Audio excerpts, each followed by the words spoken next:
because we went through a lot. We didn't grow up with no mother, no father in our lives. So I saw the type of scrutiny you face living in the house. It was hard. I never got to witness the love of, mom and dad. What made you result to going in the streets? I was dealing with a lot of trauma, stress. I was like mentally destroyed. It was a lose-lose situation growing up where we come from. Three guns, all three of us in the bathroom. Guns waving. Like, don't look at us, before we shoot y'all, you know what I'm saying? I thought I was gonna lose my life. If I would've went in too deep, I probably wouldn't even be here speaking to you right now, At the end of the day, like, I knew what I wanted in life, I wanted to be here, I wanted a future. You can't let that shit break you. You only can make that shit make you, know what I'm saying? In order to heal your heart, you have to let certain things go.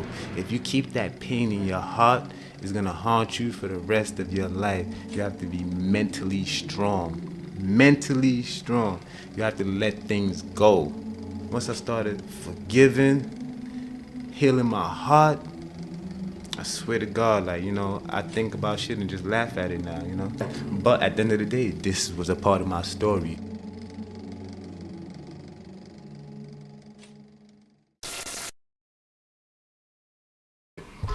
Welcome back to another episode of the Really Like Podcast. I appreciate all the support. Guys, forgive me for not being as consistent as I wanted to be.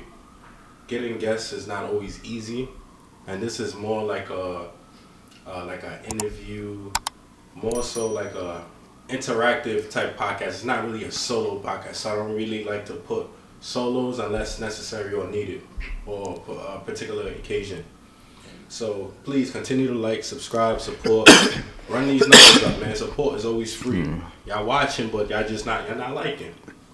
And then leave comments. Let me know what y'all want to see. For real. What story, who y'all want me to interview. I'll try to get in contact and do all of these things. Any suggestions, please leave it in the comments.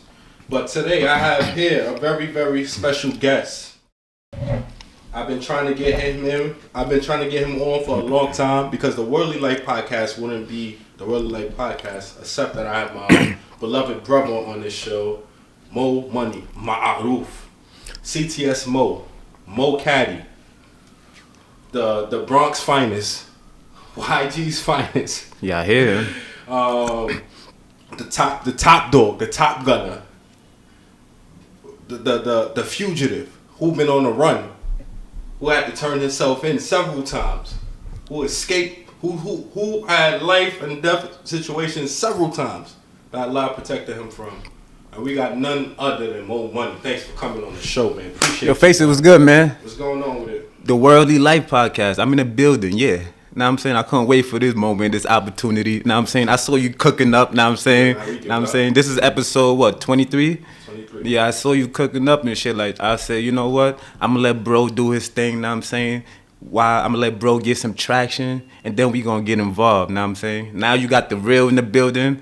I came here to tell my story. I came here to talk my shit. Now I'm saying, you already know. I know you gonna hit me with like a million questions, cause y'all all got questions, and everybody wanna know what's going on, how things turned out to be, how it was, and everything. Now you hear it from the horse's mouth. Yeah, I'm in the building. Let's get it. All right, I'm in the building. Yeah. Since I don't want to be your friend after this, we gonna start this off real early. That's a fact. Everybody want to know the story, so you gonna tell us how the story goes. That's what I'm here for. Take us to when you was in Africa before you came here, and then just take us to that whole journey, being on the flight coming here. What was the big difference you saw living in America and in Ghana, where we from? Great question. And before I get started, I was born here. I was born in Harlem Hospital. I got sent to Africa when I was 1.5 years old. Mom Duke sent me to Africa. I was there with grandma, uncle, and a few other family, alongside with the rest of my brothers, my older brothers at that, So life in Africa, life in Ghana was very tough. It was very tough. It was very fun too at the same time, I learned a lot, I was a child, so growing up was tough, know what I'm saying? When you don't have your mom and dad and you're not getting taken care of properly as you should. So it was a lot of trials and tribulations, know what I'm saying? I'm pretty sure, like, you know, I had rotten teeth, like, you know, I wasn't eating like that. I was skinny as hell, you know. We gonna tell a story. We gonna tell it. We gonna tell it real. We gonna tell it how it is. I'm not holding back nothing. It is what it is. I'm telling my story. You heard? Yeah, that's what it was. Know what I'm saying? So grandma started seeing me. Know what I'm saying? You know, grandma, she used to come to the house, but she wasn't the one that was actually watching us. We was at, you know, Bobby crib and stuff like that, you know, uncle crib and all that, you know. So grandma used to see the state of my condition, and you know, she was planning to come to America, and she said, I'm bringing Mauruf with me, you know. I was ricocheted with mosquito bites all over my body. Real talk, like I had mosquito bites all over my body, in my ears, in my hair, like, you know, private areas, you know, like, you know. And, you know, the mosquito bites that I would get wasn't like regular mosquito bites. It was like, I don't know, like, I still got these scars. I still got the marks all over my body, yeah. So, yeah, growing up in Ghana was fun. It was fun because I was with my brothers, you know. It was 6 of us at that time. They all was older than me, you know. So it was fun. I still remember a lot of stuff, you know. And then when it was time to come to America, you know, grandma, I just remember that day, yo, she was just doing a whole lot of movement, just going from places to places, picking up money from this person through our whole plane ride. You know, I just remember that whole experience. Like, it was cool. It was dope. That's what's up. So, yeah, I landed here in 94. I was 6 years old. I came 1994, 6 years old. Came to River Park Towers. We was in Building 40. And when I came, yes, I saw you. Yeah, I seen Mom Deuce. Of course, yeah, you was wearing glasses at that time. You was like 2 years old, right? Yes. You was about 2 years old. You badass. Yeah, I seen you was bad too, you know what I'm saying? I was spoiled as fuck though. I ain't gonna, I was spoiled. I was like, oh yeah. I'm like, you spoiled. Alright, I'm about to come turn this shit up real quick. Know what I'm saying? Nah. Okay. Yeah. Being the fact that you grew up in a harsh condition that you was living in Ghana, mosquitoes, just tough living conditions, do you feel like that made you tough when you came to this country? It definitely prepared me for what's to come in the future.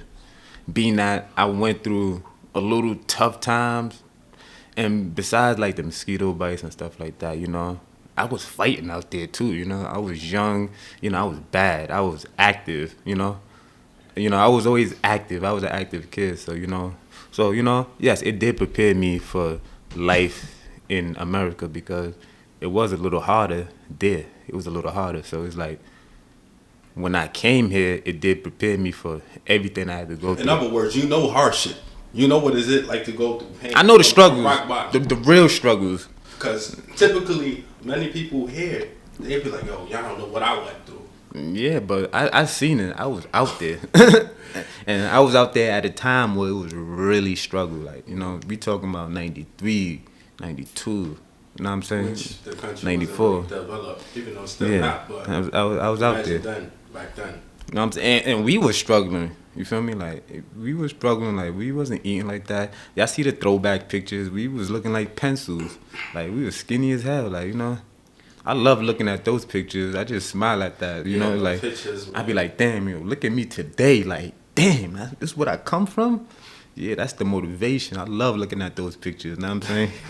Oh man, I think I might post some pictures up on this. Yeah, we gonna throw some throwback. You know what I'm saying? Like, throwbacks on listen, like, you know, this could happen to anybody, and you know, there's always light under the tunnel. You can't come from this. There's always ways out of tough situations. Remember that. Yeah, definitely. I'm just thinking about it because we went through a lot growing up, and this is something we never spoke about. So I want this episode to be exclusivity. You go open up, say it, because we went through a lot. We didn't grow up with no mother, no father in our lives.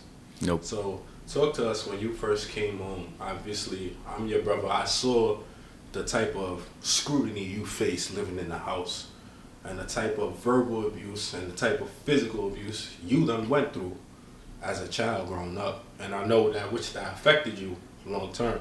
So I wanted you to talk to us about how was it living growing up, and the resilience of you being able to get over that hump. But obviously it's gonna be step by step, but you can start off with the little basics of when we started living and what the things that was transpiring when in our lives. Whew. That's Take a loaded it, one, I know. take it. I gotta go back down memory lanes, man. Yeah, it was very tough. Like my upbringing, my childhood, very tough. It was very hard. Of course, at that time, I was the oldest amongst you, Yasin, and this is before Bashir. This is before Bashir came. Bashir wound up coming like a couple of years down the line, know what I'm saying? But it was tough.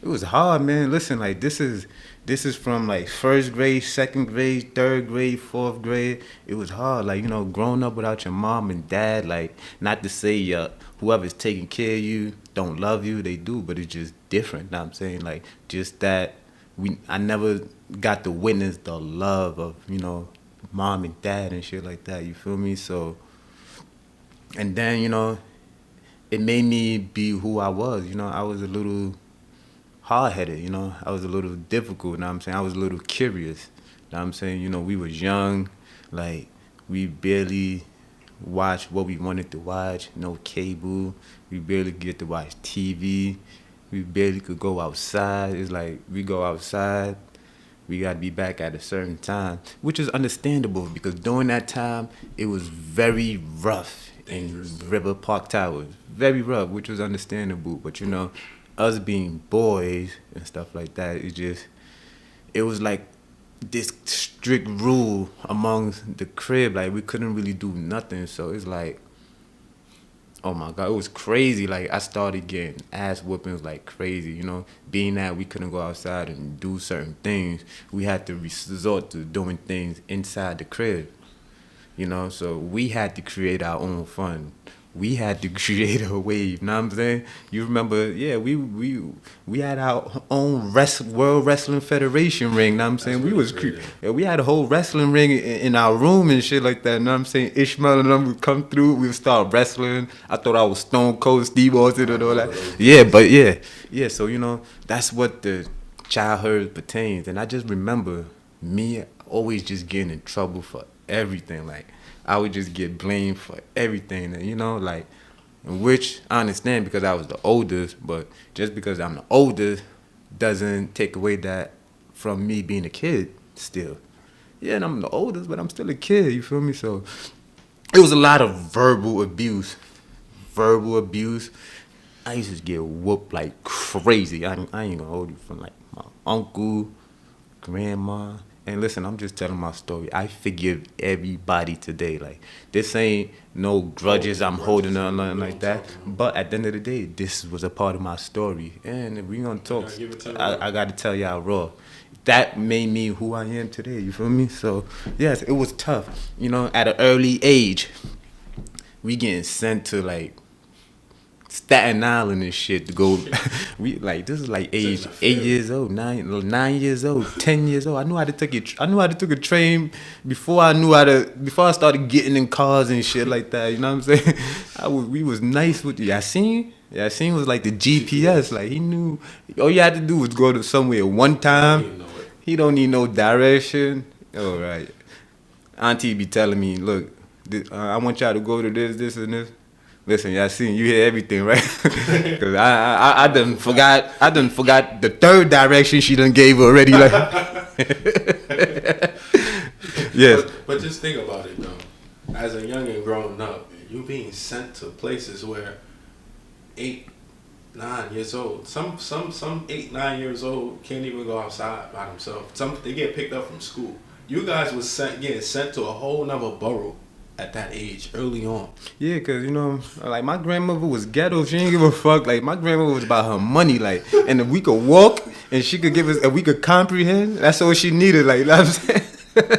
Grandma was ordered. Like, that's it. And the funny part about it is, I don't think she knew the type of situation she was putting you, because we talking early 90s, early 2000s, where the Bronx, New York City, period, was dangerous. So going in any block during those times was like, it was like almost suicidal, because if you look at one person wrong during that time, you finish. Oh, it was crazy. Oh, the streets. You getting ran out the place you at, so you have to keep your eyes where you going. And I know y'all ran into many situations where like it was mad people deep, and y'all got decoy. Yeah, that's one thing. Like we stayed away from trouble. Like, and she would always tell us, you know, she would always preach us like, yo, don't go, don't follow this. Somebody call you with candy, this and this. You know, the little preaching things parents tell us when we were young and stuff like that. You know, so.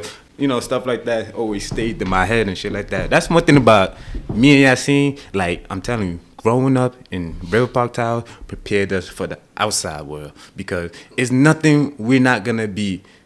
It's nothing that's going to surprise us, because we're dealing with it inside already. You know what I'm saying?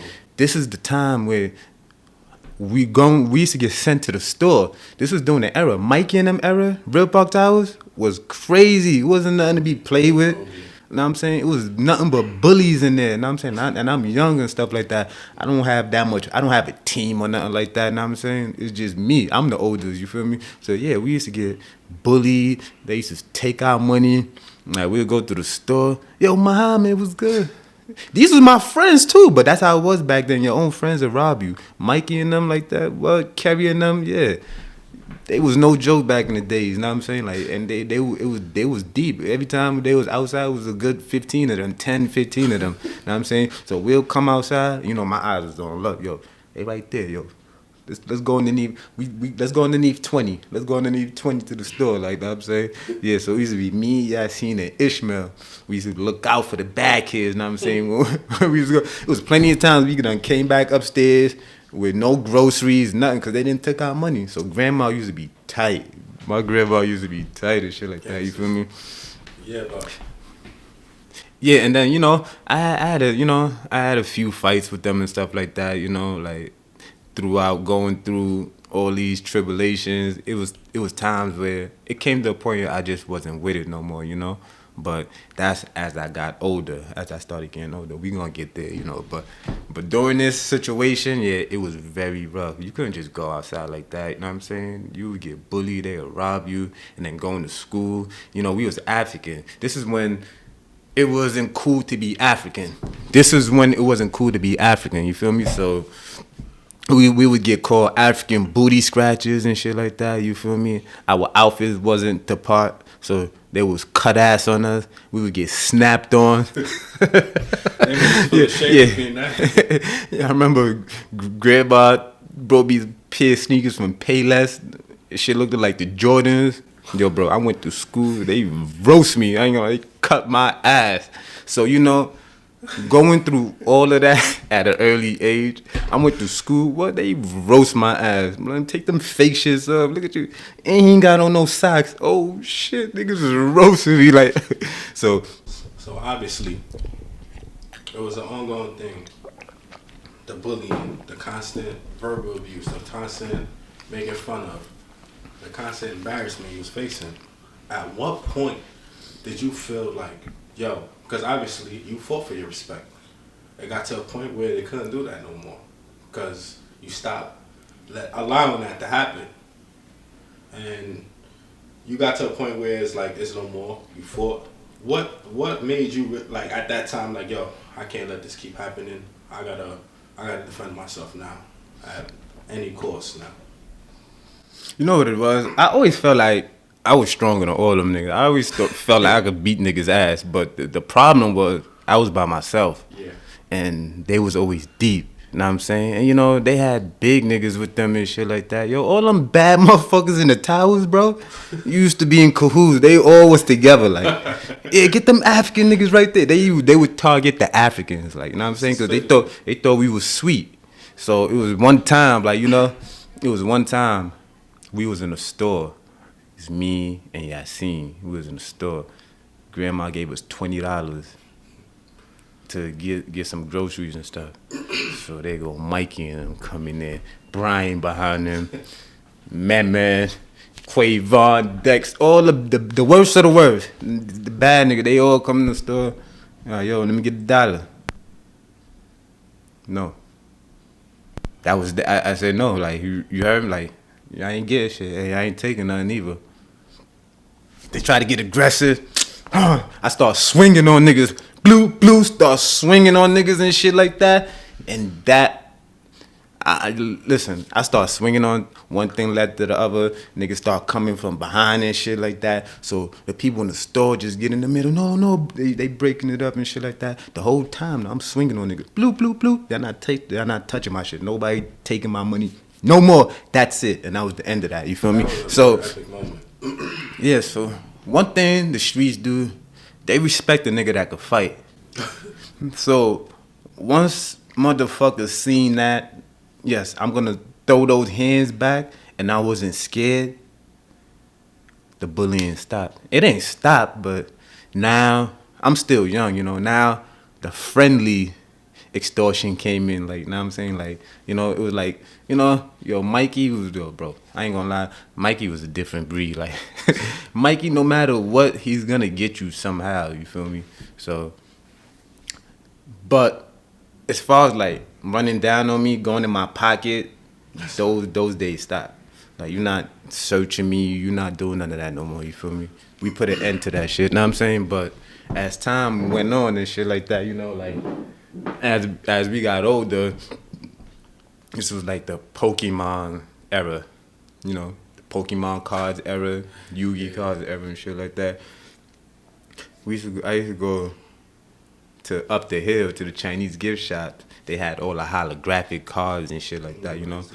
I copped me a fresh pack of Pokemon cards. You know, I had the best cards and shit like that, you feel me? So, I'll come back, start showing my cards and shit like that, you feel me? There you go, there go Mikey. Start looking at my cards. Looking at my cards.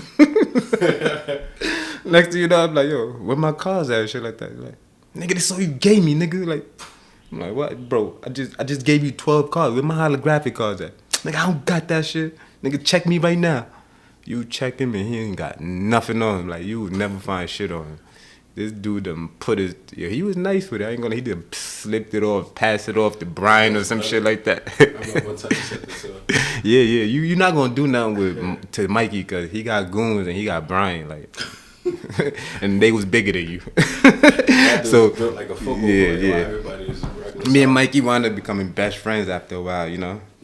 But you know, I ain't gonna dominate. I'm gonna let you come with the questions and shit. You feel me? Yeah. Nah, it's funny because I remember that epic moment where I even got word to my grandma like how you defended yourself. And you was not with nothing. Everybody was praising you. I remember. Oh, that was the talk of the town. That was, you know what I'm saying? They done told my grandmother and shit like that. Yeah, like, they told her she was always praising. I'll go back to the store. They like, yeah, you strong. Yeah, so it got to a point that they started kind of making fun of Yasin because of that, because of that time when you defended yourself. Yeah. Mauruf, she be a buddy out this and such. Mauruf didn't allow them to do this, but they keep doing this to you and stuff like. You don't remember those days? Yeah, I remember. So I definitely remember that. I remember. So it was very interesting talking about the time, being the fact that it was a jungle where we lived at. You had to go through that, so we were prepared for the outside world because around that time. It was crazy. Yeah, we had to go through it in the towers. Growing up, it was rough. The fighting, I had so much fights. I was fighting in school almost every day. They always calling grandma, hey, Mauruf just had a fight, Mauruf. Come home, get an ass whooping. Whoop my ass, get an ass whooping. Go back the next day and still fight. Come back, get an ass whooping. Like, this was an ongoing thing. What happened? What was the problem with school? See, the problem is, like, you had bad kids. And, you know, it was like the fighting era. Kids wanted to test you. And, you know, I was just one of those kids, like, you know, I wasn't for nothing. Like, you put your hands on me, I'm going to put my hands on you right back. And 9, 10 times, I'm going to fuck you up. You know what I'm saying? I used to fuck them up, I ain't gonna lie. I used to beat all they ass back then. Because I was always stronger than niggas. That's the thing. I was always stronger than them. You feel me? Yeah, you know, so I had plenty of fights from like 1st grade, 2nd grade, 3rd grade. I had fights that, you know, that was highlighted and shit like that, and would spread, be like, yo, he could fight. Nah, leave him alone. He could fight. I used to get into situations, and they'll come be like, yo, like they friends that saved them, like, nah, leave him alone. He could fight, type shit, you know. But it ain't shit stopped. Like, you know, at the end of the day, people still gonna keep testing you. You know what I'm saying? It's tough people in the tower. It was mad tough people. So, you know, it was like levels to this shit. You feel me? Okay. How old was you at this time when you were talking? All this is from ages 9 to 12. Okay. Obviously, you said you started getting cool with them. Yeah. And the bullying and everything, the searching and all that started to stop. What made you result, being the fact that we grew up as Muslims, we grew up in a household as Muslim, what made you result to going in the streets? What made you start following that path, that direction? Come clean, too. Well, that's a good question. Me resorting to the streets came from what I was dealing with home. What I was dealing with, a lot of trauma, stress, oh my God, beatings, physical abuse, verbal abuse, like just mentally, I was like mentally destroyed, like at home and shit. I didn't really like being home. What did you do? It's just, Was it that bad? it's not that I was that bad. Like, you know, you had crazy parents. Like, yo, I wasn't bad. Like, you know, I was bad. I'm not gonna lie. I'm not gonna. I was bad, but I wasn't that bad. You feel me? Like, I wasn't that bad. The only thing I was doing was fighting, and you know, and probably misbehaving in school.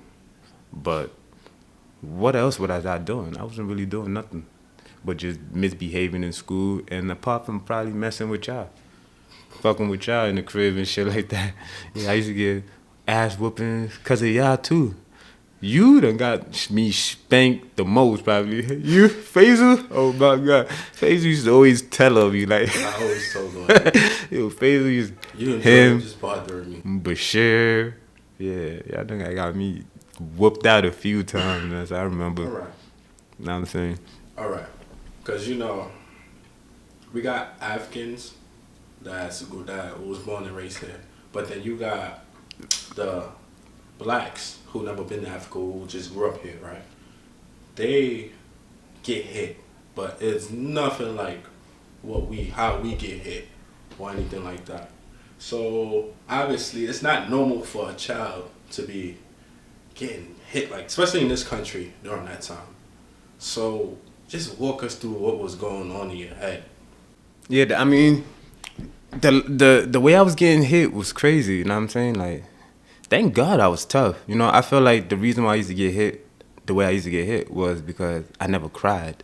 Every time they would beat me, I wouldn't cry. So they probably thought they wasn't hitting me hard enough. You had to fake cry? Not even. That's one thing, I couldn't fake it. I don't know how to be fake, bro.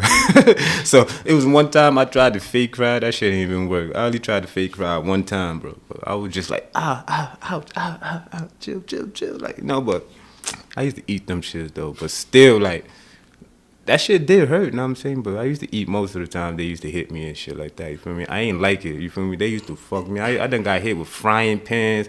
I done got hit with swords. Okay, you know, grandma. I done got hit with swords. You know, grandma had the knife that was like, her knife was dumb tall. Like, I don't know where she get them knives from, know what I'm saying? So, them shits look like swords and shit like that. I was getting hit with that. I was getting hit with yo, grandma was crazy. Like, whatever's around, she can't get to you, she gonna hit you with that. Know what I'm saying? The muchia, the shit she stirred the shit. Yo, yeah. Blue, all of that. Know what I'm saying? So, you know, basically all the things I had to endure at home is what led me to the streets, because every time when I went outside, I get nothing but love. Besides, you know, don't get it twisted, like, you know, let me make things very clear. Even though, you know, earlier they used to take out money and shit like that, they loved me. I used to get a lot of love and shit like that, you know, because at the end of the day, I went to school with them and stuff like that, you know, so, and that was my transition. That's when I started falling in love with outside friends and stuff like that. It all stemmed from school.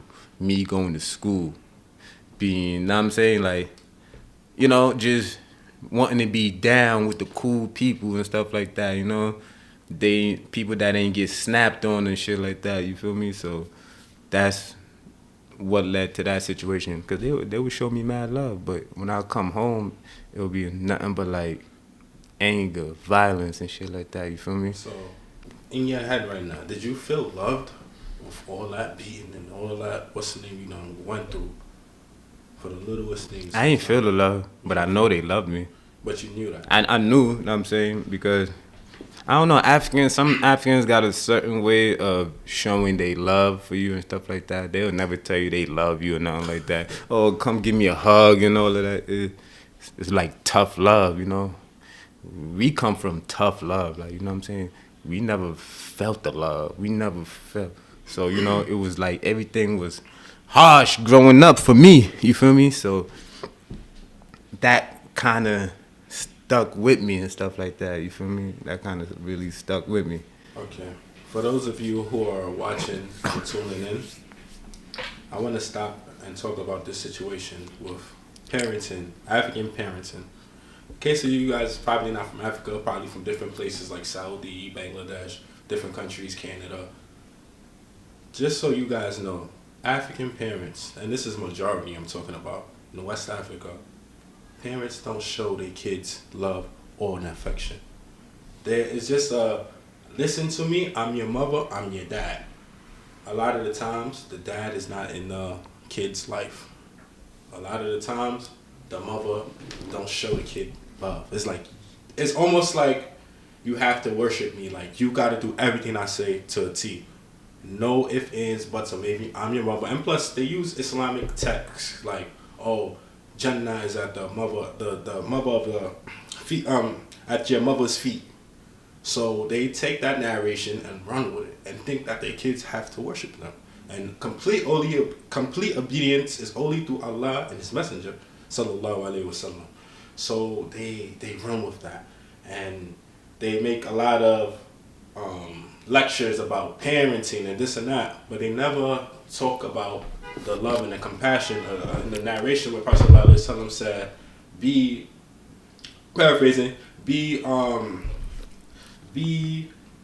like, you know how you're supposed to have respect for the elders, but also have mercy for the younger. Exactly. They never showed that. Yeah. They neglected that. It was their way or the highway. It's always their way to the highway, and we get into the state where that affected many people. Yeah. And you guys, from the outside looking in, you guys are judging people. You don't know what this person went through. You don't know what trauma this person faced. Instead, you guys gonna run with the slander, or this person, this and that. Why don't you try to reach out to the person? Exactly. Or why don't you try to like sit down, talk to the person, reconcile, and be like, let's come up with a solution and conclusion for this. Yes. But yes. instead is, I'm gonna join you on the bashing. Yeah, you a bad kid. Yeah, you never did this. Yeah, you not as good. You not as smart as your brother. You did this, and that.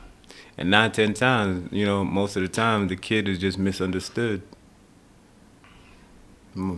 Kid is just misunderstood. That's all. If you get a chance to really understand the person and talk to him, maybe you'll have an idea of why he's moving how he move or make some of the moves that he make.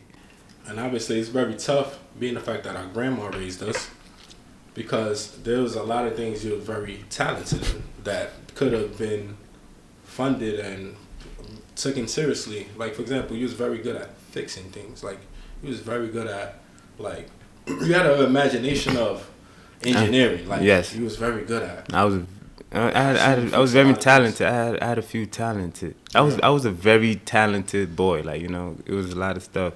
You know, like I knew how to fix things and stuff like that. And I was a great actor. You forgot? I've been acting. I started acting before these niggas. Like, you know what I'm saying? Yo, we used to have our own show. Like, you know what I'm saying? Yo, I I could put on multiple personalities. Like, you know, I was talented in that Definitely aspect. talented. I ain't need to go to practicing or acting school or nothing like that. That shit was just in me, like, you know.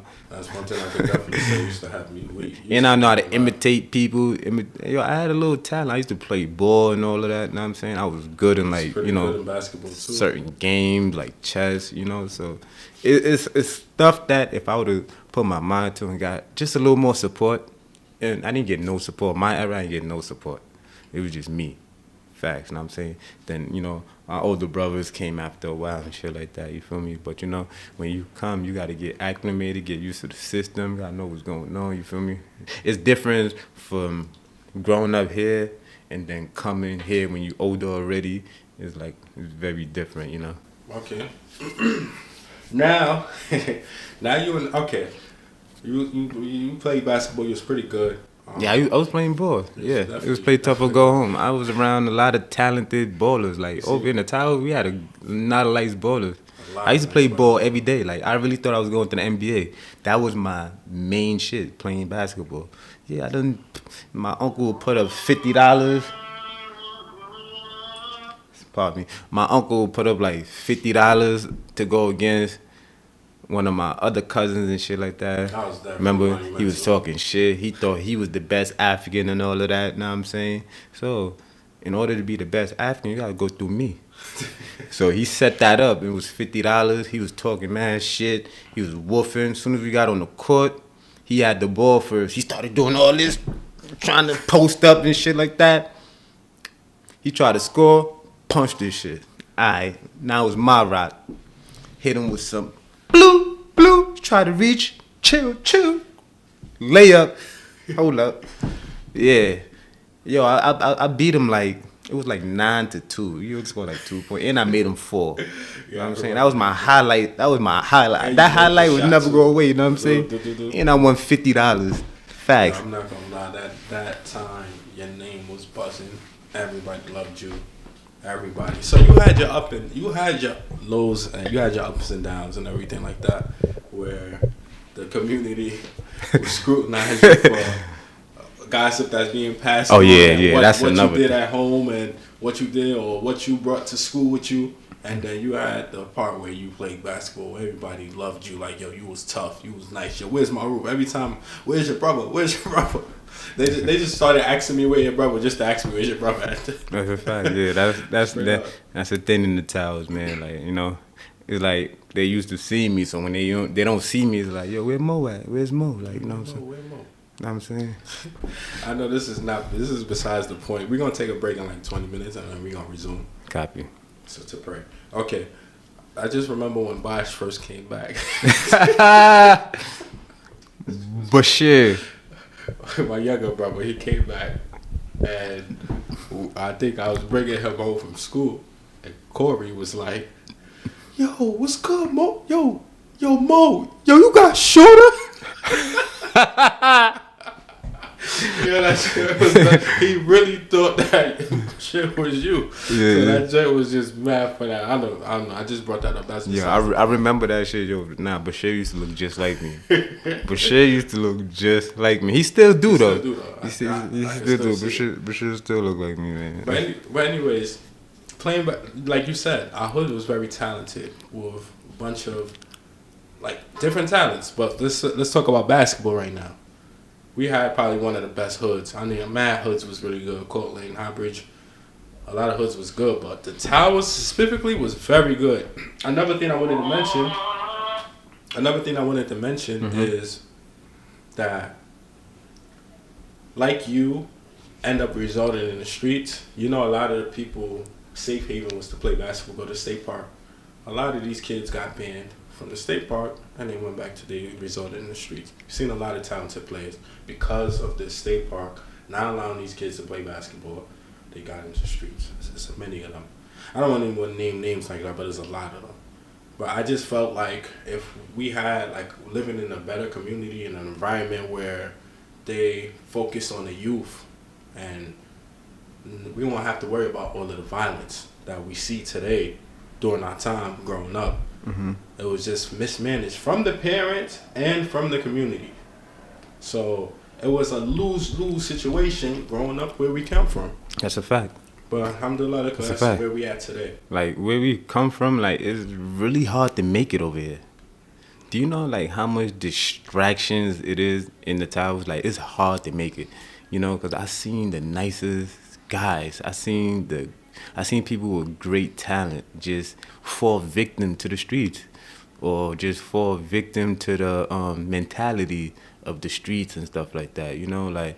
So with that being said, there was a lot of great guys that could have probably went to the NBA, but they didn't go to school or go to college, or it could be their attitude too. You know what I'm saying? A lot of nice players ain't get opportunities because of their attitude. Like, you know what I'm saying? You're not coachable. You feel me? Like, so I seen that all the time. I seen that all the time in the tower. It's like a dark black cloud over this shit.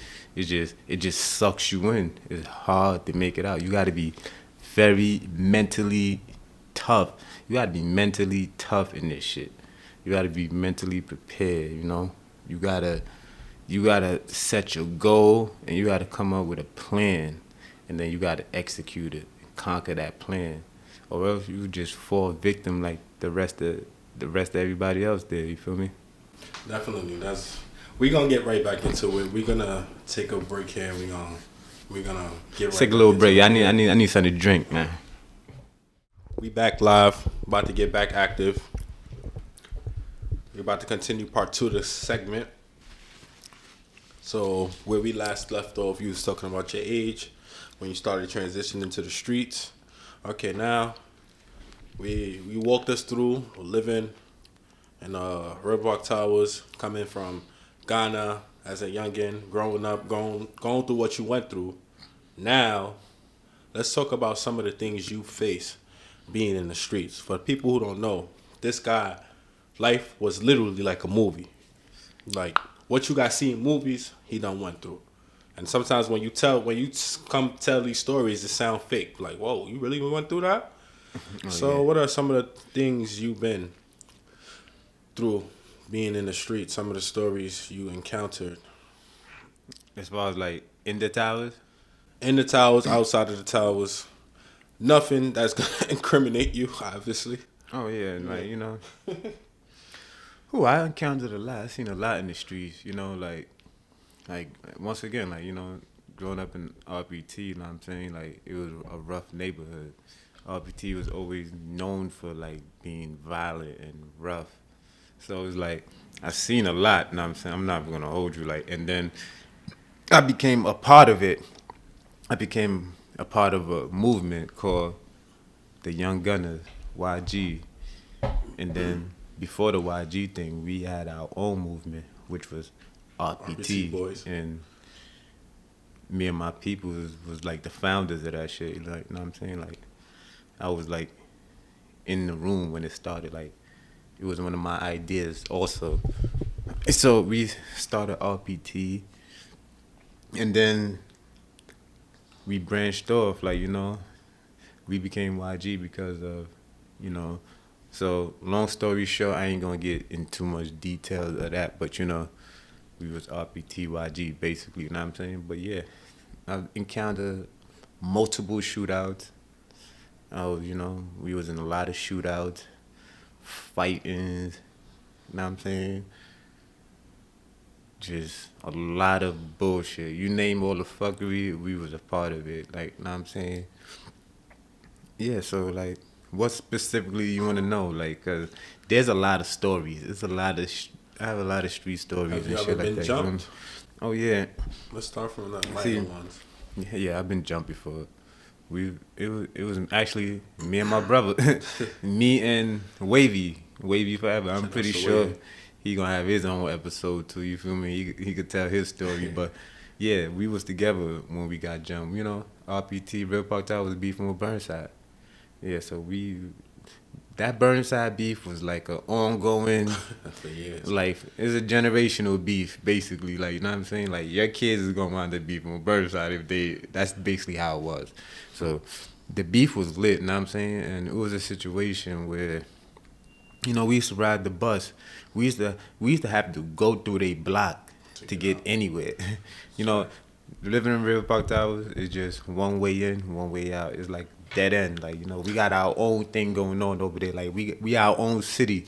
Like we got everything. Stores, cleaners, Chinese store, they got liquor store, they got everything basically to keep you trapped in that shit. So you won't have to go out and shit like that. But we have to go through Burnside to get to anywhere else. We got to go through the bus. You feel me? So it was situations where, you know, we used to always grill each other and shit like that. It was situations where we hop out the bus, fuck them up, and there was also a situation where they'll hop in the bus and catch some of us lacking and shit like that. So, you know, it was one time. It was just this one kid I always wanted, and I ain't gonna lie, he used to just always grill and shit like that. So it was one time I was actually on Burnside. Me and Alasan, we just came from a store on Burnside. We just copped some jeans and stuff like that, you know, some Rockin' Republic jeans and shit like that. You know, I like to get fly. We like to get fly type shit, you feel me? So, but that store was on Burnside. It's easy for them to get to that block, you feel me? So, that same kid happened to cross path again, you know what I'm saying? He see me, act like he didn't see me. But we waiting for the bus. So he walked past us and goes to like 3 blocks down to like a building. Next thing you know, we waiting for the bus. For some reason that day the bus was just taking mad long. This kid come back with like 15 niggas. Like it was like 15, 20 deep. You know what I'm saying? I'm like, oh shit. But as they coming towards us, the bus is here. So we got bags and shit like that. So I already get on the bus. Now, I ain't gonna lie. A lot of someone was moving mad slow. Like, I don't know, Wavy was moving mad slow at that time. Like, I don't know, he was engaging in a back and forth with one of them. So I'm like, yo, just get in the bus, bro. So as he was getting on the bus, one of them just decked him behind his back. They decked him in his head. So he turned around and swung. And when I seen that, I just instantly jumped off the bus and we just started getting it shaking. I got off and decked like 3 niggas. Then 5 niggas just came up on me. I looked towards him. Like 7 niggas is on him. I was able to get off them and go help him. Like deck like 3, 4 of them. And we was just brawling, you know what I'm saying? Like they jumped us. You know what I'm saying? But that was the worst jump I ever seen. Like, you know, we was able to get up and walk back to. What happened to your bags? They took it? Well, you know, we was going to the tower, so it was someone in there that knew us and was able to give us our bags once they seen us in the tower. That's what I remember. You know what I'm saying? So he gave me the bag and shit. I'm like, yo, why you didn't help me? Nah, I'm playing. That's funny. Nah, I'm playing.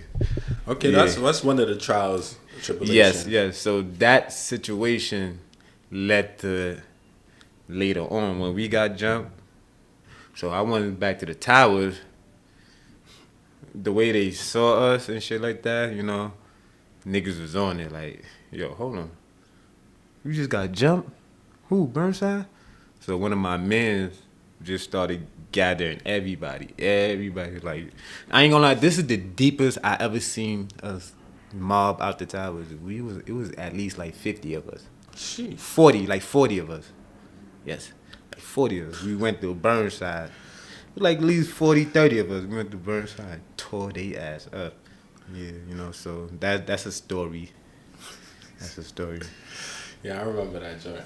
That's a story, you know what I'm saying? Yeah, we went there like 30 deep. Everybody in the towers came. Like, yeah. That was the first incident where we ever shot. Yes. So obviously. And this is 2006.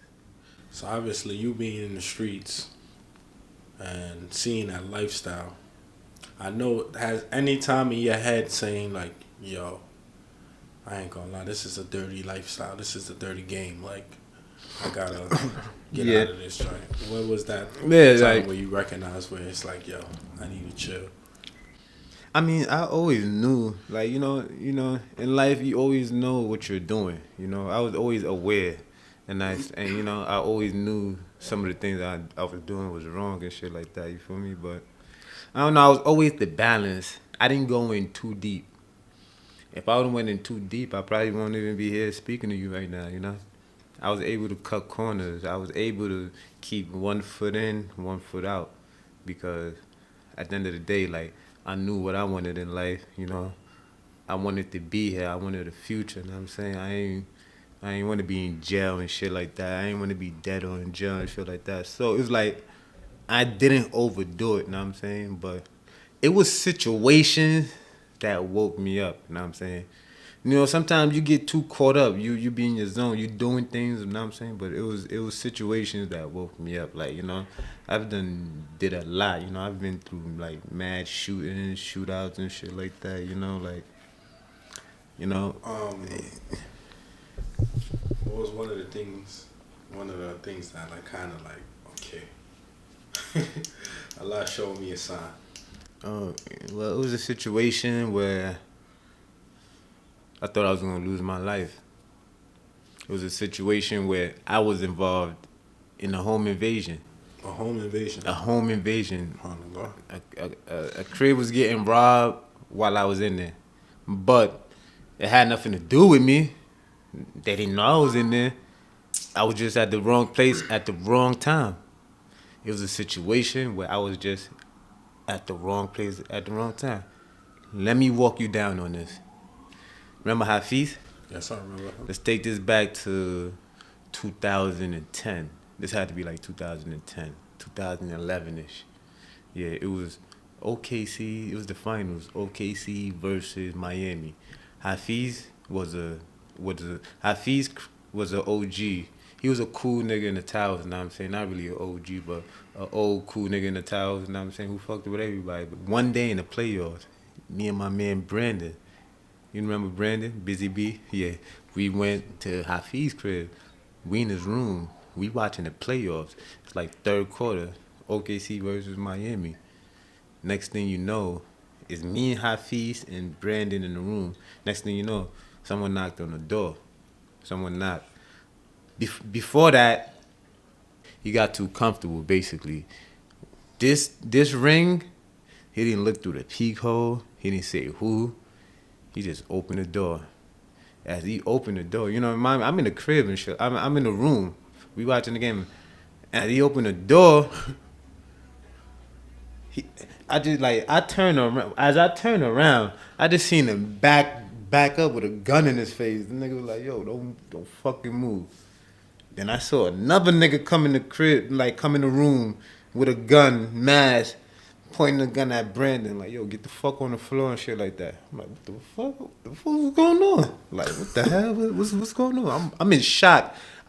This is one of the, you know how you be having dreams and shit. It feels so real and shit like that. You just want to wake up. I'm like, yo, this shit better be a dream. Like, so as that happened, I see another nigga come in the room facing the gun at me now. Like, get the fuck on the floor and shit like that, you know what I'm saying? So now they put all three of us in the bathroom, guns waving. Like, don't fucking look at us, yo, before we shoot y'all niggas, you know what I'm saying? I'm like, yo, chill, don't shoot. Like, yo, chill. Like, what's up? Like, yo, you know? And then I'm harmless. I don't got no gun on me. There's no gun in the crib and shit. Like, I felt so defensive. 3 guns, 3 niggas, 3 guns with masked up. They came with ropes. They came with ropes. They came with black bags. They had gloves. They had walkie-talkies. Yo, what the fuck? What's this? This is some real life paid in full shit. You know what I'm saying?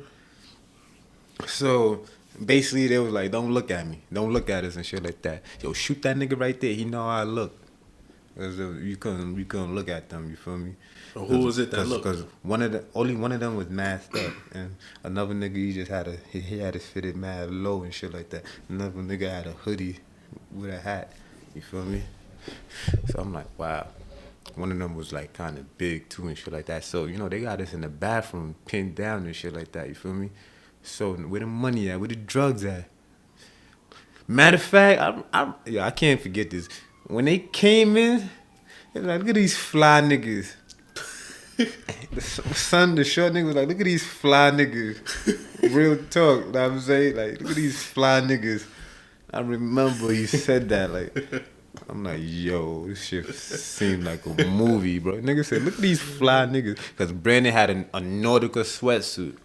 I guess he thought that was fly, you know. This is a basic Nautica sweatsuit, you know.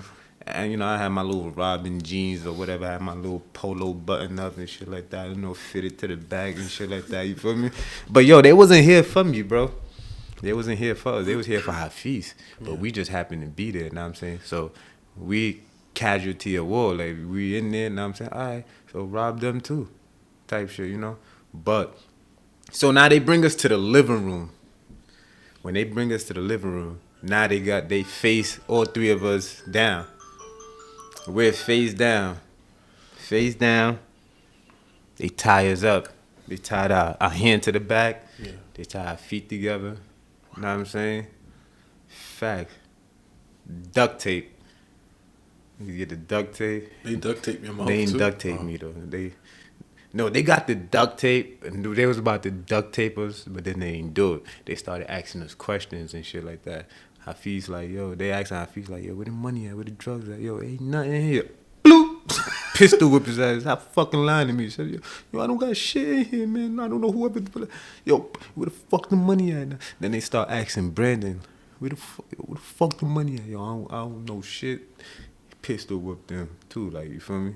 Like, yo, bro, I don't live here, such and such.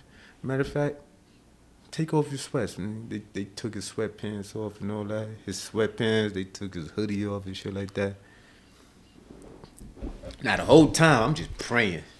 I was just about to ask you. I was on my praying shit, and I'm saying, you know, I said every suit I know. I said every suit I know. I ain't gonna lie. Dumb fast. You know, I used to recite the Quran mad fast back in the day. You know what I'm saying? I sped that shit up. All that yashukuna, I done said it like 100 times and shit like all that. your zikr is all Yeah. You know what I'm saying? Everything you do. Yeah. You But for said it some that day. reason, I don't know. For some reason, they ain't fuck with me. Then you didn't get pistol whipped? No. They didn't aggressively do anything to me. I still think about that shit today. Like, all they did that time, all I had was $20 in my pocket. They searched everybody's pocket and shit. Like, you know, they had to make sure we didn't have guns or whatever and shit like that. You know, they patted us down, you know. So when he searched my pocket, yeah, I had $20 in there. He took the $20 and that was it. Wow. He took the $20. So he ain't asked me no questions. None of them asked me any questions. But you was reciting this the whole time. Yeah. Making zikr. Yes. So Allah protecting you, bro. I was basically reciting I'm like, yo, God, this ain't the end. Because the whole time they talking about killing us. Yo, bro, they talking amongst each other, yo, we gonna grab everything, we gonna shoot these niggas and we gonna get out of here. And there's no way they gonna get caught. You know why? They turned the TV on dumb loud. Bro, Hafiz had the system. He had this like the 50-inch with the big surround system and all that. You know, he be blasting music and shit like that. He had this shit connected to the TV. They turned that shit on dumb loud, So bro. You couldn't hear nothing, bro. Somebody probably think them shits is firecrackers or something. You feel me? Yo, so it was like, then they talking about killing us and shit like that. Yo, we gonna shoot these niggas such and such. And then boom, somebody else knock on the door. They bring him in and tie his ass too. Get your ass up in here, you know what I'm saying? He had like 500 on him. They took that shit, like tied his ass up too, you know what I'm saying?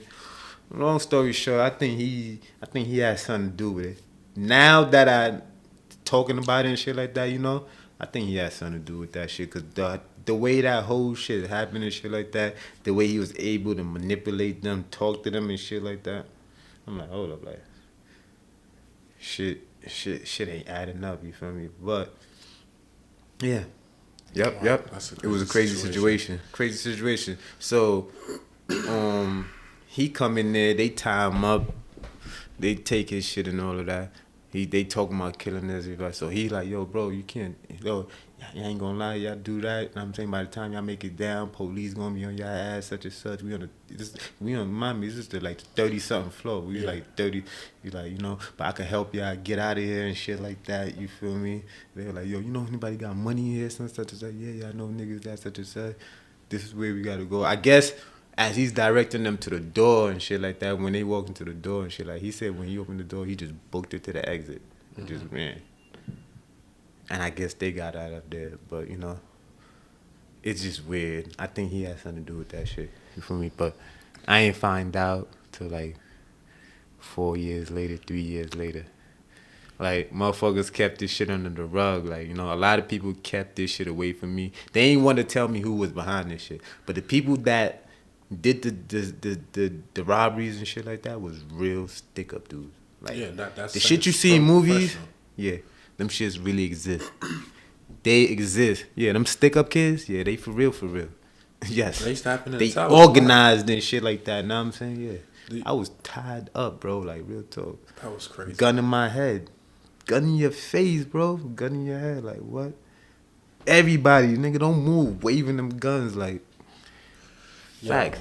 I mean, I don't know if you remember. I think that used to happen a lot in the towers. As far as like the stick-up dudes used to go around the towers and rob people. Yeah. Don't you remember? It was a minute ago when it was like they used to like try to, like, you know, our bathroom in the towers and that's connected to the hole in the staircase. Mm-hmm. They was trying to build break it into it, and then at nighttime. Yeah, they used to rob. They used to do that too. Yeah, they used to rob people's apartments and shit like that. They would break in through the exit to go through your apartment. Mm-hmm. They would break through the sheetrock and shit like that to get in. Yeah, I remember that shit. There was them fucking crackheads and shit. This was like Jamie and them back in the days and shit. Them fucking crackheads and shit. They was nice with the tools and shit like that. You feel me? And anything to get a dime of crack. So you have to get the custodian stuff. Yeah. I remember that era. Know what I'm saying? It was a lot of that shit going on. Shout out to one of them. I used one of them to hook my crib up. Like, know what I'm saying? When I got my first crib, we used to call that shit the penthouse. Know what I'm saying? Okay, that's what I was going to transition to. Like, when you first started getting money, getting your hands on money. Sheesh. How was that experience? Like, oh man. Getting money. I blew the money way before they made the money blue. Know what I'm saying? That's a bar. See, that era was... I started getting money in 2007. Like, towards the mid-2007. Know what I'm saying? It was basically during the era where we just used to always talk about money, how we gonna get it. Like, we was tired of, like... You know what I'm saying? Yeah, but... before you even get into that and everything like that, obviously, everybody, a lot of people, even as non-Muslims, they believe in whatever goes around comes around. Mm-hmm. Have you felt some of the things you came onto you was because of certain things you did? Yeah, for sure. I was doing certain things because I'm always a defense guy. Like, know what I'm saying? Like, you have to do something to me for me to do something to you. Like, I was never a troublemaker. Like, I won't just go start with you and shit like that. Know what I'm saying? But is situations where you just sometimes you overdo things. Like, you know, the type of person I was, like, you know, I was like a leader type shit, you know, like it's never a follower and shit like that. Like, you know, like if I'm in a situation and something happened, it's gonna be handled. You feel me? Like, if I'm there, like, yeah, you don't come trying to front. Like, it's gonna get ugly. You feel me? Like, if you want to bring it, we gonna bring it with full force and shit like that. You feel me? So, like, it was situations I did that definitely started coming back.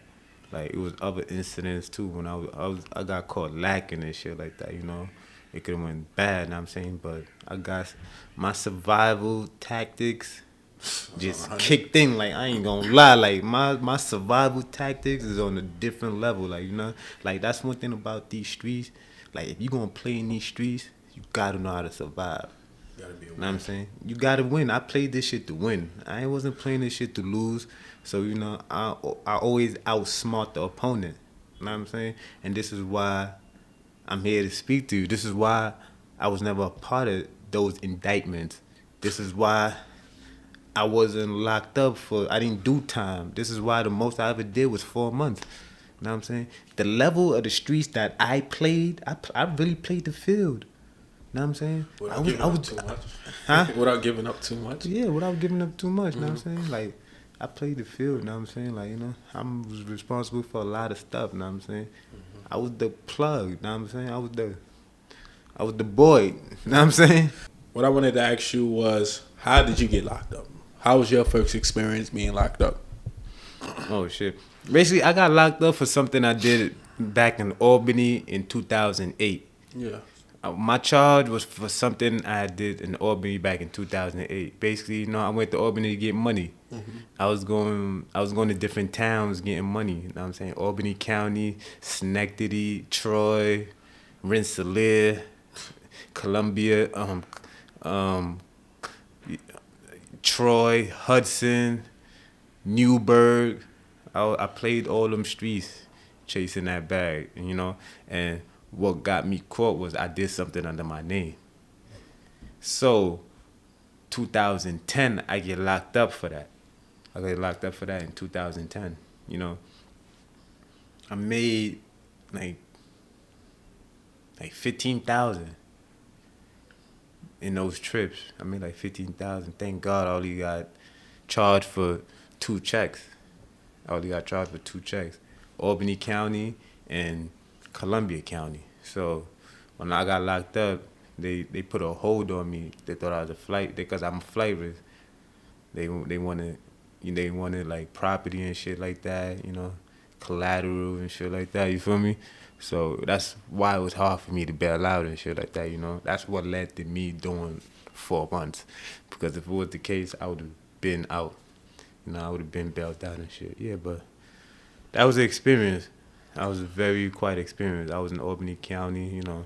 Being locked out, I only did 4 months, but, you know, it woke me up a lot, you know. What are some of the things you witness being locked up that people go through on a day in, day out basis? I witnessed a lot. I seen, you know, a lot of people is locked up for something they didn't do. There's a lot of innocent people in jail. There's a lot of good people behind bars. Good people, like really good people. You know what I'm saying? Like, so it was like kind of mind-boggling. I'm like, damn, like this shit is like they really put all the strong people in jail.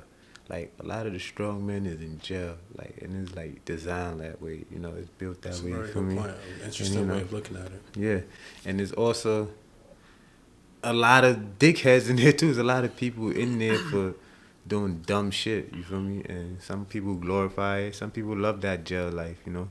Some people just want to just do their time and leave. Some people just in there because they love being in there, like, you feel me? But I learned a lot, you know? I definitely learned a lot in jail by just watching and observing and reading books and stuff like that, you feel me? And then seeing things take place and all of that, you feel me?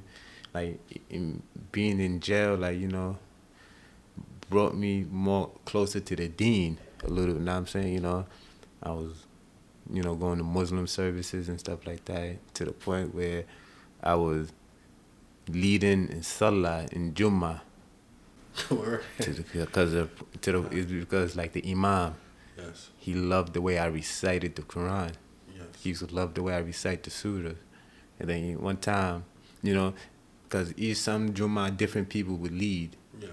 But when it was time for me to leave for some reason, after that, he was like, yo, where you study from? He asked me, where you study from and stuff like that. I'm like, you know, I was taught by such and such, you know. I was brought up on this. I was brought up in this, you know.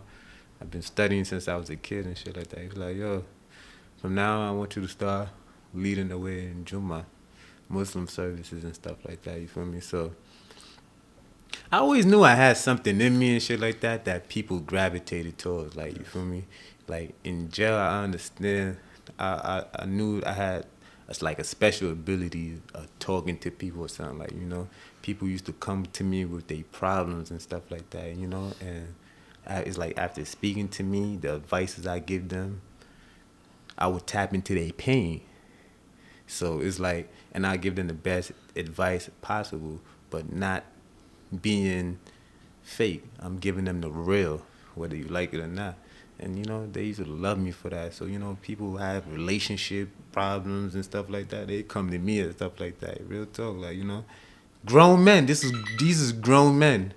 I ain't talking about people my age, grown men. Real talk. Like I used to talk to them and shit like that. Yo, nah, you gotta do it like this, such as. Yeah, you right, Mo. Yeah, you right, Mo. Yo, I appreciate that, man. Know what I'm People saying? was doing life. Yeah, doing yeah. time. That's a fact. Yeah, I was around lifers, people doing life and shit, doing time. Yeah, I was around this guy called Hellfire. He called himself Hellfire. He was a Muslim. Solid dude, bro.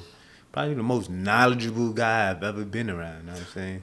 This guy was solid. He's one of those revolutionary guys. Know what I'm saying? Like one of those revolutionary Malcolm X type of dudes. Yeah. He's like he was like ready to start a movement and shit like that. And he took a liking into me. Cause I was solid, you know, I was holding my own and shit like that in jail, like, you know.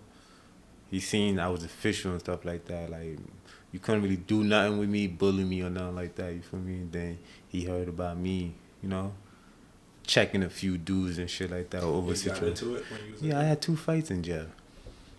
How that came about? You know, my first fight was like, it was over. See, in jail, like, you either have a fight over the phone, TV, and, you know, certain things and shit like that, and food and shit like that, you know. Basically, one of my mans, it's 2 TVs. It's 25 cells in a tier. It's 2 TVs. All them cells not gonna be able to watch this TVs and shit like that. If you in the cell all the way down there, you're not gonna. The TVs is placed there and there, probably between cells 14, 15, and 16, and another. The first TV is probably between 1, 2, 3, and 4. So the other guys ain't gonna be able to see. Mm-hmm. So the cell that I was in, I couldn't see the TV like that. So it was a guy who had his cell was right directly in front of the TV, but he was leaving. He was going home, so that cell was open. So I claimed that cell. Yo, I'm taking that cell when you leave. He's supposed to be leaving in 2 days. I'm taking that cell. It was established throughout the whole dorm. Like they knew I was getting there. You know what I'm saying? But you know, it was this one guy named Desperado. You know what I'm saying? See, he had pulled with the COs and shit like that. You know what I'm saying? So he went and did some funny shit behind my back and told the CO, bro, like, can I have this cell since he about to leave and shit like that? And the CO's okayed it. You feel me? So, but in jail, that's a violation. You can't let shit like that go down. So, you know, and I knew him too. I'm like, yo, bro, what's up? Like, you knew I was getting in that cell. Why? How the fuck you move into that shit? Like, I claim this shit. You like, nah, the CO said I could such and such. I'm like, yo, that's some bitch shit, bro.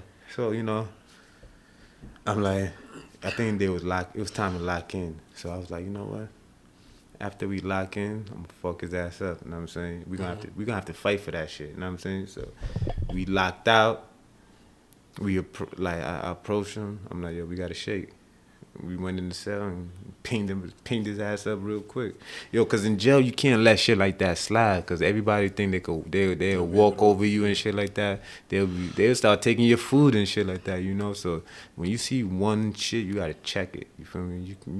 I'm not about to be walked over like that. Did you end up getting the room back? Yeah, I got the cell, and I got this, and he apologized after that. Okay, what was the other situation incident? The other incident was. Oh, some OG, some older blood dude. He was blood and shit.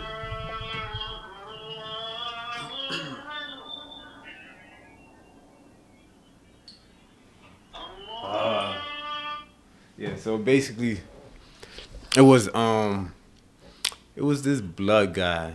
Basically, he was just talking mad shit, not towards me, but he was directing it towards like one of the peoples I was with.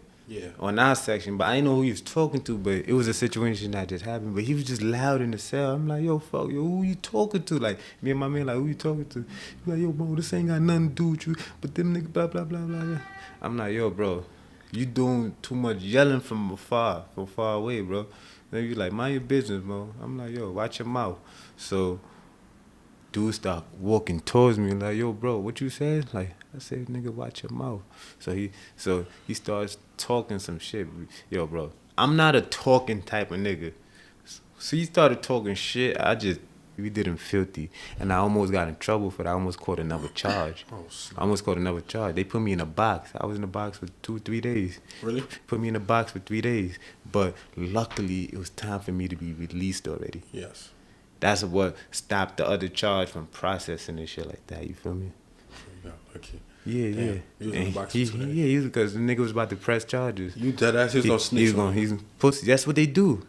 He was gonna press charges.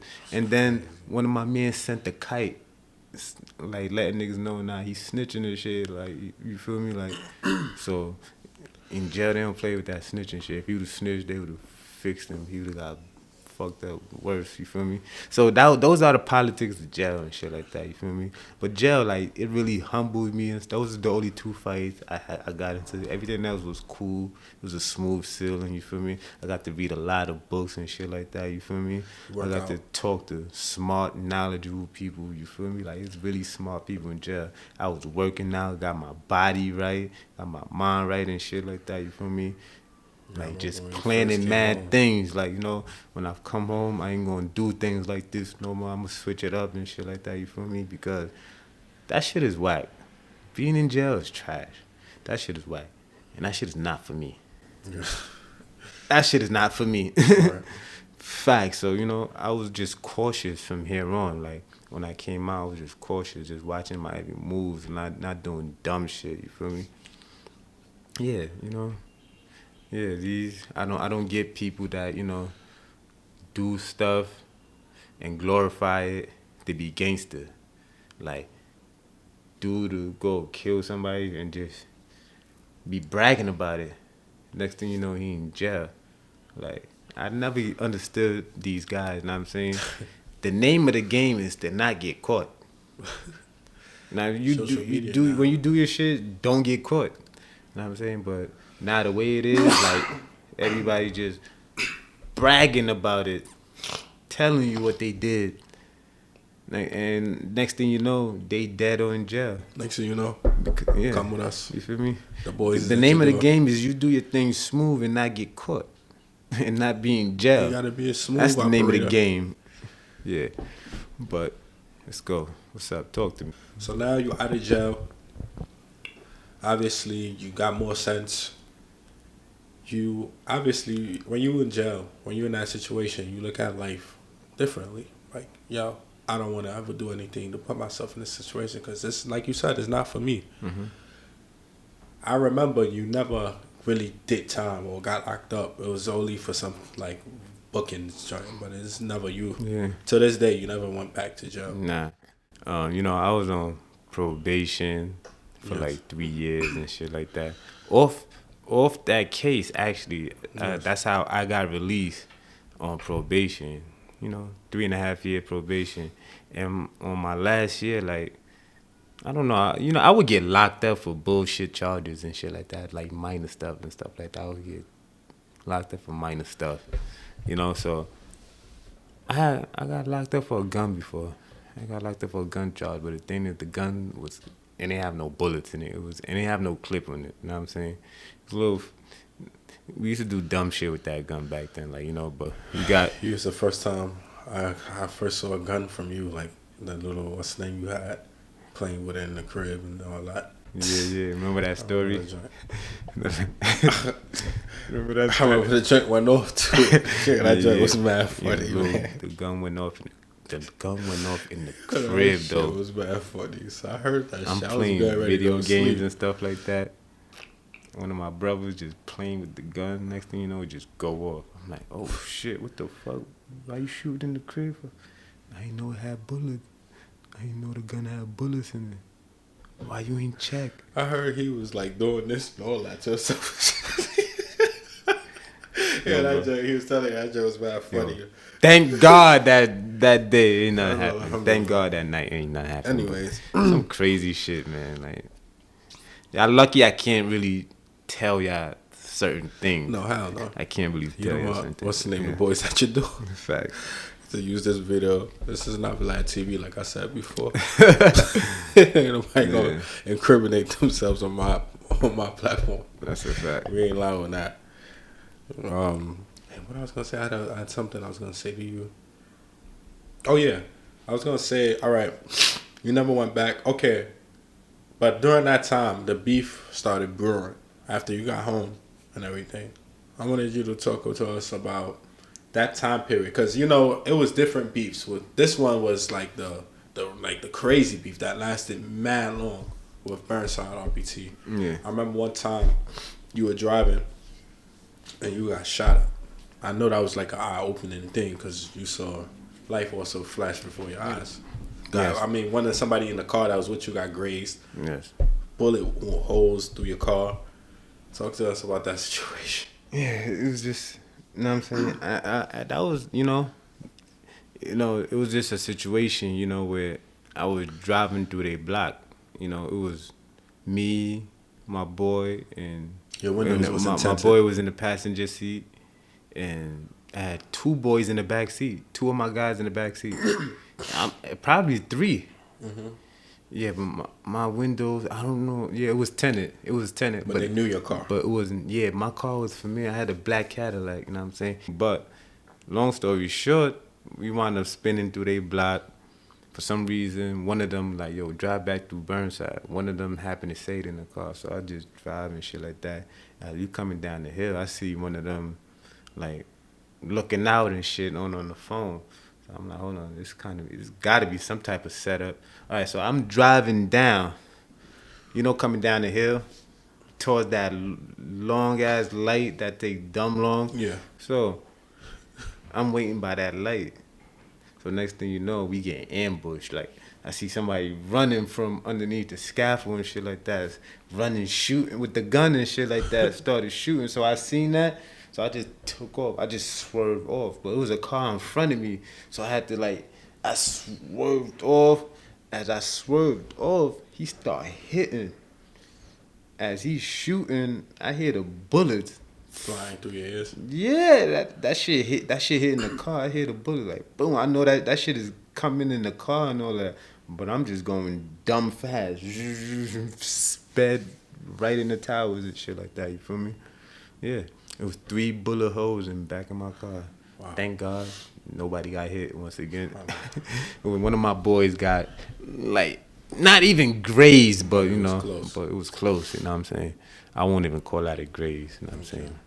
Wow, yeah, that was a situation. That's crazy. So you done been in a situation. So it was like after we done terrorized them, little things started happening, you know what I'm saying? Because we kind of dominated that beef, you know what I'm saying? Without a doubt. Yeah. Without a doubt. And also, 1600. I get pistol whipped. I remember that too. I get pistol whipped. Yo, a lot of things. See, you see? That's crazy because I'm cool with that dude, brother, that did it to you. Yeah, you know what I'm saying? A lot of things started, That's the life.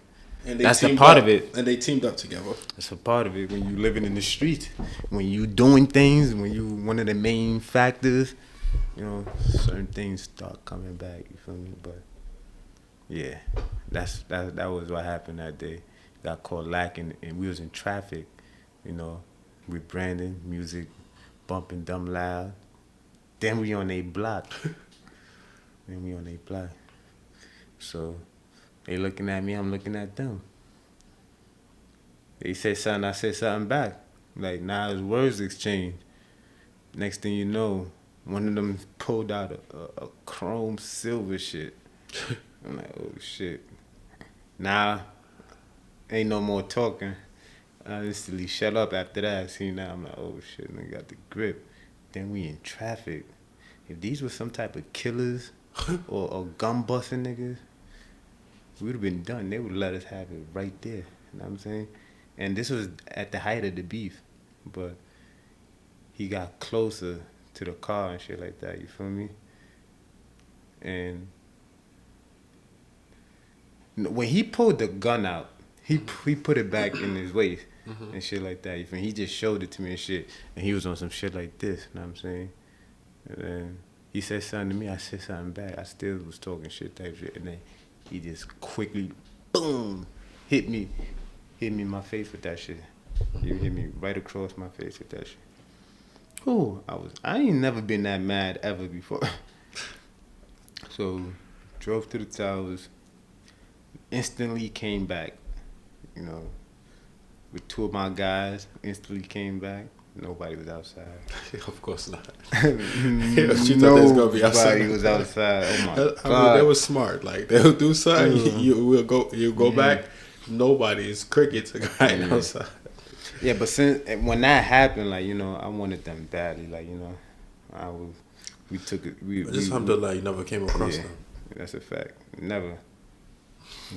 Because Allah took you out of certain situations that could have been very detrimental for you. But that beef was crazy. Very. We crossed paths a lot of times. It affected us. We not in a beef. We play basketball. That's a fact. But being the fact that most niggas in the hood don't go outside, we getting affected by it because we going through that. So there's many situations where I crossed paths with them, Bosh crossed paths with them, and it was like, it was a go time. Yeah, like, that's a fact. For real. Anyways. All right, yo, this was a very, very deep episode podcast, but obviously now you transitioned away from that lifestyle. You had a son, two kids, and then you started focusing on leaving that haram lifestyle and making halal wealth as far as working.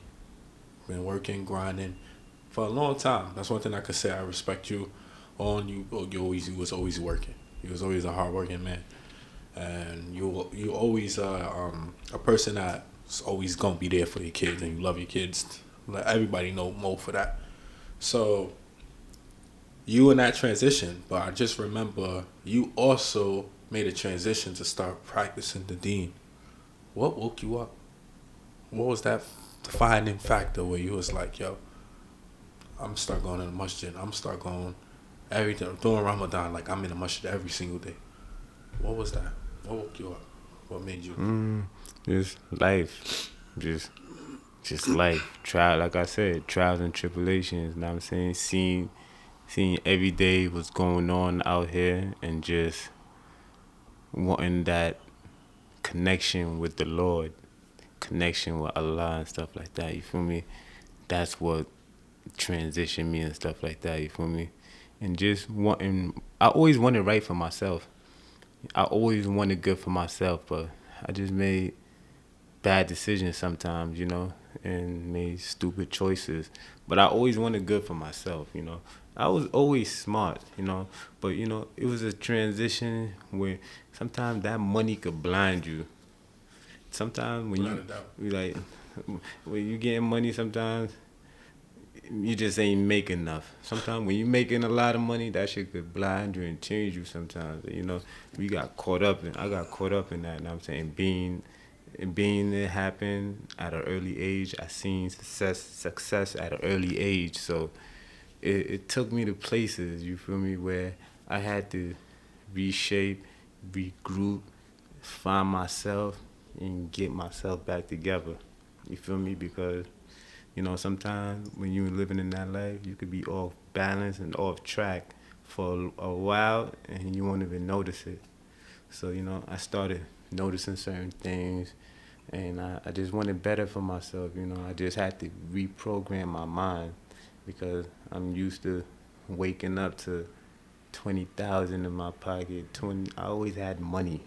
Like money during that era, like money was not an issue. Money was not a problem at all. Like I was going wherever I wanted to go, doing whatever I wanted to do. Like, we was fucking up that money to a point where I have to work now. I have to listen to a boss. Like, somebody got to tell me what to do. Like, don't get me wrong, it was very hard to just reprogram my mind to doing that. Because I was the one everybody was coming to for money. I was the one everybody coming to for advices. I was the one making calls, calling shots, making decisions. You feel me? I was the shot caller, you feel me? Like, I was that nigga. I was on top of the food chain. I was the man. know what I'm saying? I was the leader.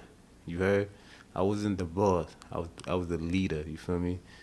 Feel me? Bosses used to follow me type shit. You feel me? Till now, I'm having to work. Just, it was hard. It was tough. The transition was tough, but I knew I had to stick to it because I didn't want to go back. You know what I'm saying? Every now and then I would dabble in and out, but I just never made it my full transition anymore. You feel me? I said, I'm gonna be working, I'm gonna get it like this, and if any other opportunities happen to come while I'm doing this, then I'm gonna jump on it. You feel me? But this is temporary. This ain't forever because at the end of the day, I want to be my own boss and I want to do my own thing. But if I gotta go through this right now, these baby steps to get me to where I need to get 5, 10 years from now on, then so be it. And God, Allah blessed me with 2 beautiful boys that, you know, made me see life differently. You know what I'm saying? Made me be more patient in life, you feel me? So that's what made me switch up my attitude a little bit, be more calm, listen better and shit like that, you feel me? You know, so it definitely changed me a lot. It got me on my dean a little better.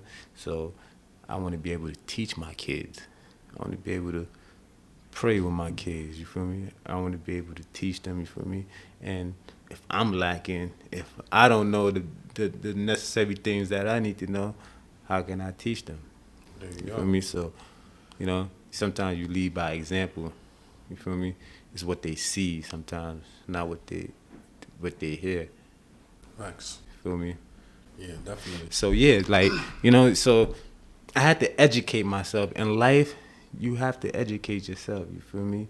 Yes, you could be taught this or taught that, but you have to find the right meaning to things and you have to educate yourself, you know what I'm saying? And you have to have common sense and follow the signs. Never ignore the signs. We get signs, like a lot of them signs was being brought to me, like, you know what I'm saying? The moment I started knowing how to connect the dots and put these signs together, ain't nothing could happen with me. I just knew what it was, you feel me? I knew how to move, you feel me? The signs, the voices in your head. Pay attention to those voices. Okay. At any time you ever during your life transition, you was thinking about death, or that's something that never came in your head? To keep it real with you, I don't think it was ever a day that I went past and I didn't even think about death. Think about death every day, man. Especially when I was living that life, getting money. I used to think about death, you know. I was getting so much money, damn. Somebody could break into my crib. What if one of my own friends shade me? What if, you know what I'm saying? You know, because, you know, living this lifestyle, you have to expect what comes from it. I done watched all the gangster movies, documentaries, mafia movies and shit like that. So it's like, I was kind of 2 steps ahead. I knew how to move. You know what I'm saying? I knew how to talk to people. You know what I'm saying? The gangsters gravitated towards me. The niggas people were scared to talk to, I can talk to. I can tell them chill. I can tell them no. You feel me? I couldn't get bullied. You couldn't bully me. You couldn't make me do something I didn't want to do. You feel me? So it's like, yeah.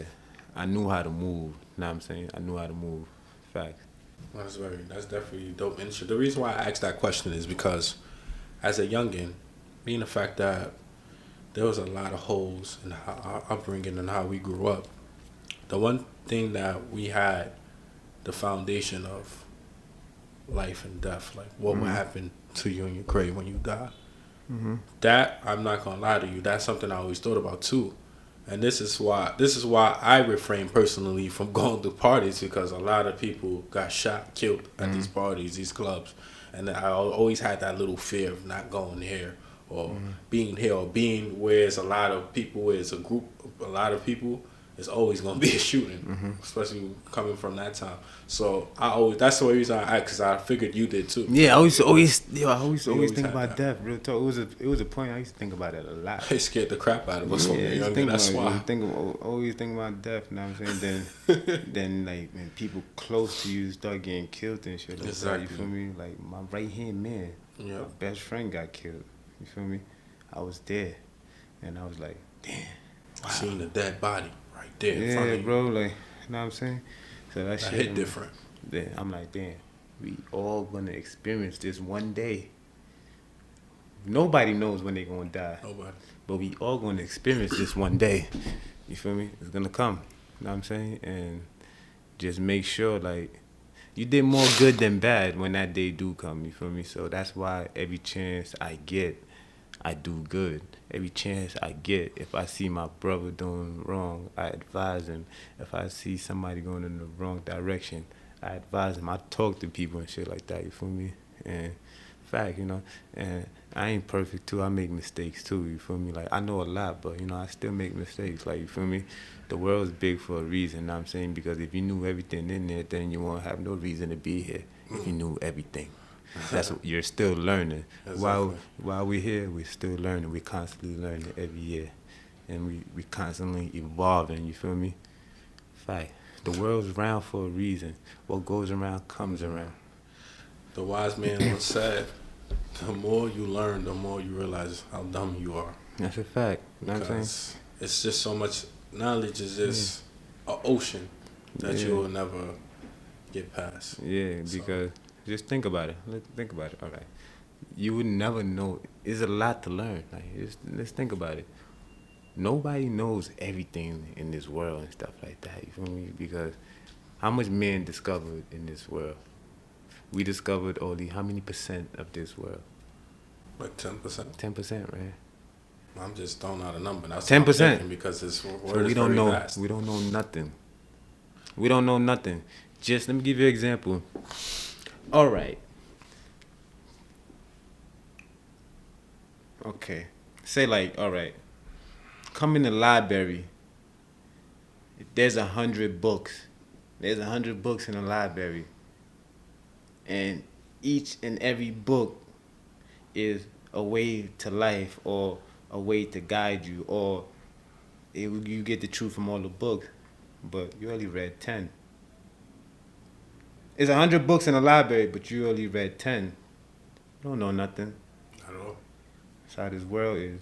We only discover like what, 5%, 10%. You didn't even smell the fragrance of knowledge if you only read Exactly, 10. you feel me? So that's why, you know, as the years, as society evolves, as years go, we find new things.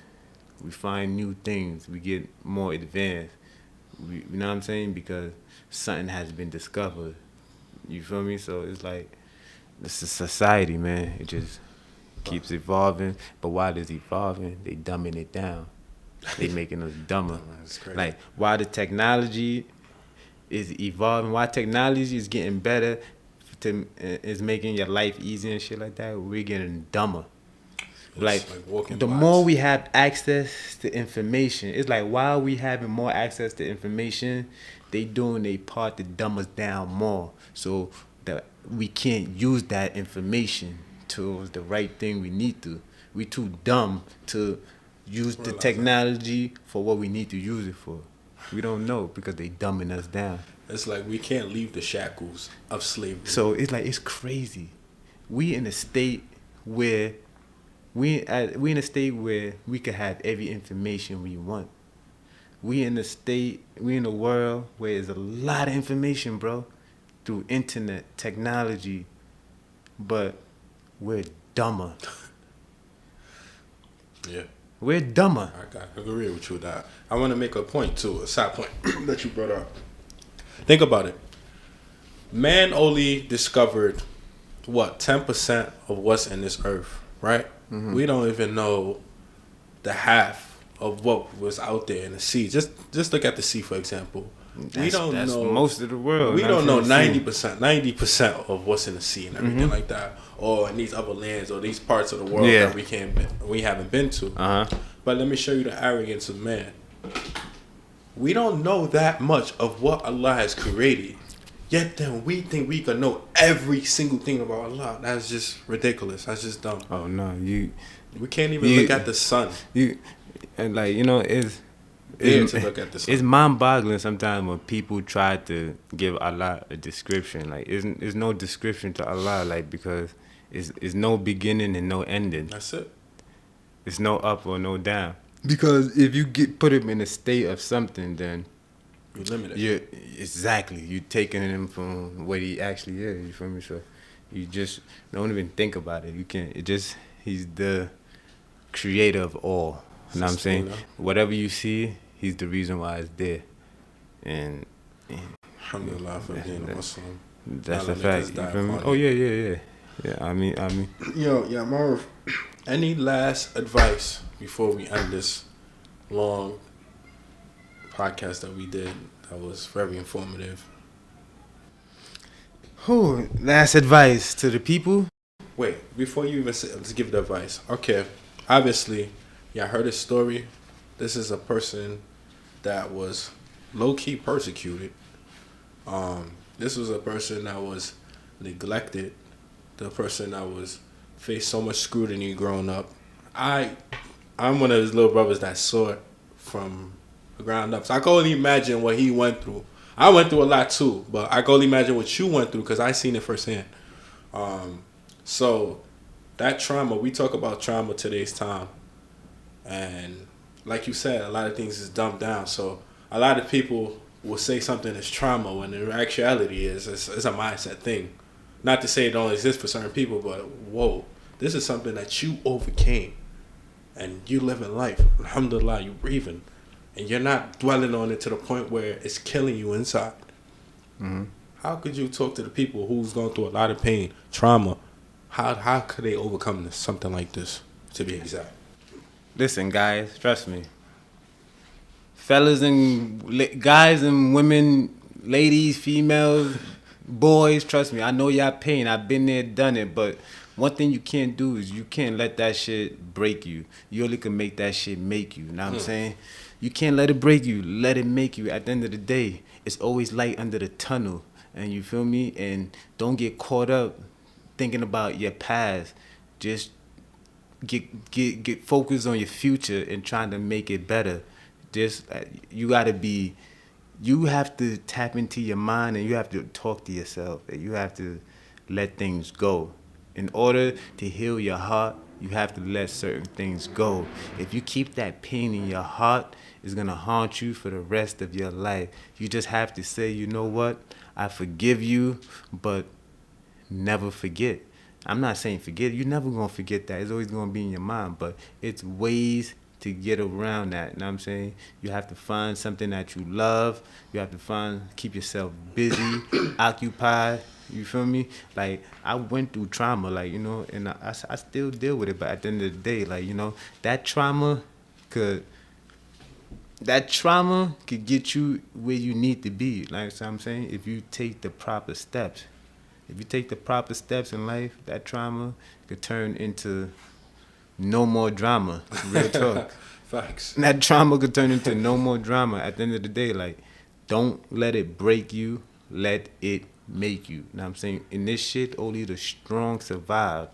The weak will resuffocate. You know what I'm saying? The weak will not be able to withstand this. You feel me? You have to be strong. You have to be mentally strong. Mentally strong. You have to let things go. Real talk. I used to think about things and then they would get me mad.